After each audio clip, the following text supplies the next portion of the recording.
Hey everyone, this is Lomi, and today I'm doing an artist's choice face-up for a friend's doll. This is a Sheepy's doll's Sheepy, and she's in a really interesting purple color. The doll's previous face-up left some staining in the ears and around the nose and mouth, but I'll be using some blushing to help disguise it. I've definitely never painted purple resin before, and the very round shape of this doll's face is interesting because it leaves a lot of space for heavily custom line work. I use dark brown gouache paint for lash lines, eyelid creases, and eyebrows. Gouache is nice because it's water-soluble, really like an opaque watercolor kind of paint. So it's easy to clean up with just water if you make a mistake. For dolls, that means you never need to worry about damaging the sealant layers if you have to wipe lines and try again.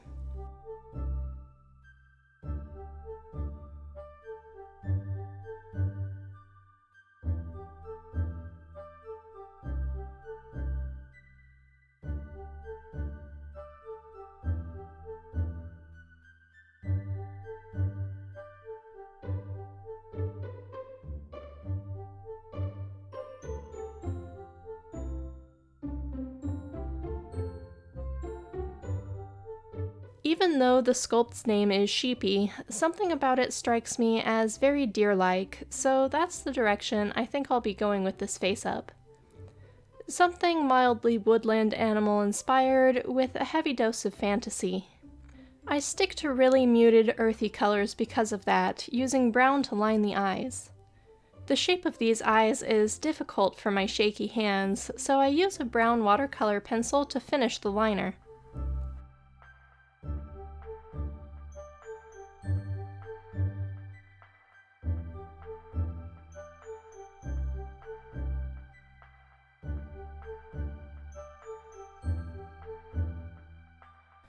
I use white in the corners of her eyes to add a little bit of a pop that I think sets off the liner on the eyes really nicely. I always get a lot of questions about my brushes, and the pink-handled ones I'm using are Winstonia nail art brushes that I got off Amazon several years ago, and they continue to be my favorite brushes for face-ups. I use more of the same brown paint to add kind of an animal nose. And the brown-handled paintbrush I use for that is from Reaper and is meant for painting miniatures. After the details are all painted, I'm ready to start adding some blushing. I began with a really light pastel pink, which will look paler than the resin. I use this pink on her lower lip, across her cheeks and the bridge of her nose, and a little in her ears as well. Even though it looks light right now, once I put sealant on over the top of it, it'll mute the color a lot.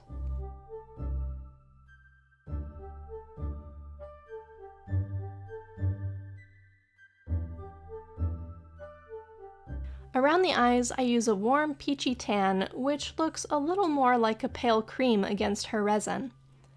It's really interesting how colors that would be dark on a doll with more human skin tones are so pale on the purple.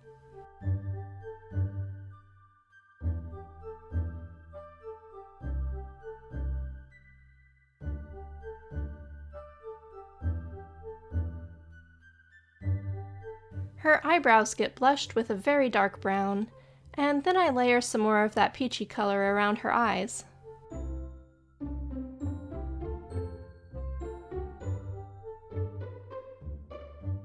I wasn't super happy with how the color was building up on her lips, so I decided to complete my desired look with gouache paint. I use a pastel pink gouache on her lower lip. This will take several coats to be completely opaque, simply because I thinned it down a lot to ensure the color would go on smoothly. The consistency of gouache paint often varies from one pigment to another, and the heavier the body of the paint is, the more likely it is to retain brush strokes or look clumpy. After the lower lip is dry, I use the same brown I did for the other painted details and paint her upper lip. This sculpt has a really full upper lip, and I felt like the intense color there would help make it a nice feature for the lower half of her face. Each time I seal a layer, I add more paint to her lower lip until I have a nice opaque pastel pink. Next up, this girl is getting a crown. I use a more orange-toned gouache paint to add a sort of twisted vine shape across her forehead. Since I want this to look very nature-y and organic, I'm not going to worry much about perfect symmetry, and instead aim to just get the shapes similar, but have differing weights and thicknesses. One side ended up a little thicker than I intended, so I wipe it off with water and try again. I always make sure to wait until a cleaned area is completely dry after I wash it off, because painting on a wet surface makes gouache act just like watercolor, and it will flow out to fill every bit of that wet space.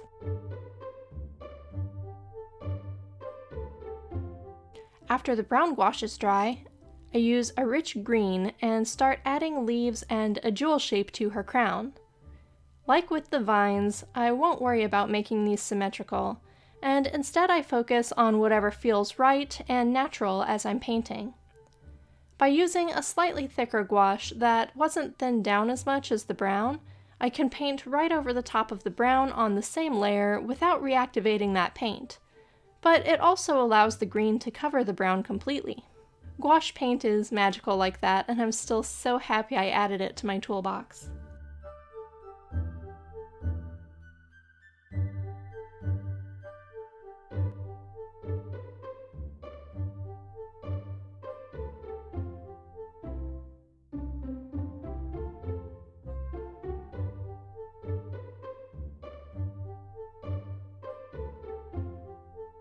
I managed to get my finger in one of the leaves and smudged it while it was wet, but water on a paintbrush makes it easy to clean up without ruining the detail work I've already done.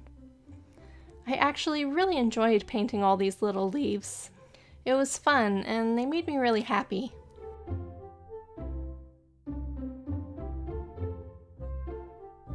Every artist handles Artist's Choice face-ups differently, but I always like to try to do something that I think will fit with the collector's other dolls. And I know this doll's owner enjoys bold colors and nature shapes, so I did my best to explore in that direction.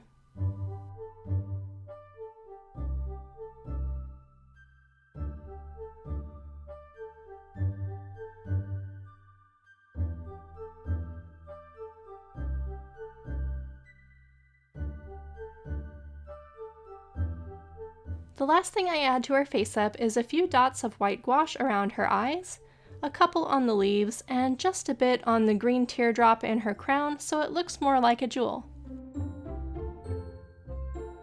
The face-up is now generally done, so I finish with a few coats of sealant, and she's ready for gloss on her eyes and lips, and ready to head home. That's all for today though. Thanks for watching. Bye.